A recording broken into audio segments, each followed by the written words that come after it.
On the topic of parameterizations of circles, it's sort of fun to think about what happens if I change the parameterization a little bit. Recall that the standard parameterization of the unit circle is cosine t comma sine t. So let's think about what happens if I write the parameterization sine t comma cosine t. What curve is traced and how is it traced? So let's just put up let's put up a graph. I'm going to put the points. These are all going to be the number 1, either positive or negative 1, like that. So let's think about this. Let's suppose that I have t, let's have x and y. So x is sine t and y is cosine t. So at the point at t equals 0, we have x is going to be sine of 0, which is 0, and y is going to be cosine of 0, which is 1. So we have the point 0 comma 1, which is right here. So that's going to be t equals 0. And now let's say pi over 6. Stick to the same color.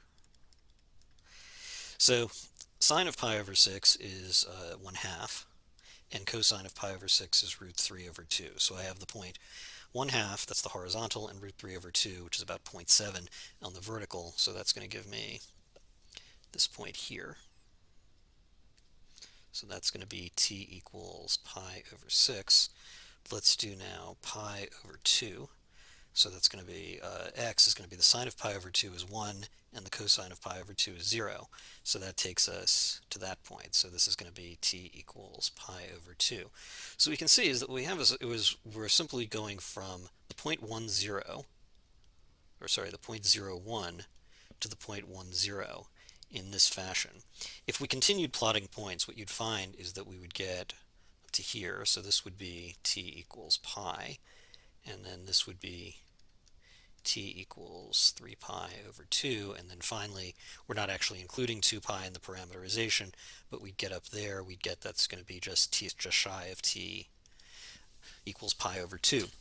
So what we'd get really is we'd get the same circle, but we'd trace it starting at a different point than usual. In other words, instead of starting here, we'd be starting here, and instead of tracing the circle clockwise, we'd be tracing it counterclockwise.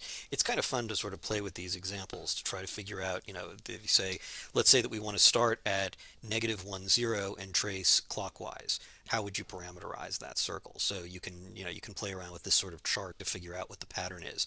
But it's just useful to note that there are different parameterizations of the circle, but what we're doing is we're tracing it in a different direction as we move through time, and sometimes starting at a different point.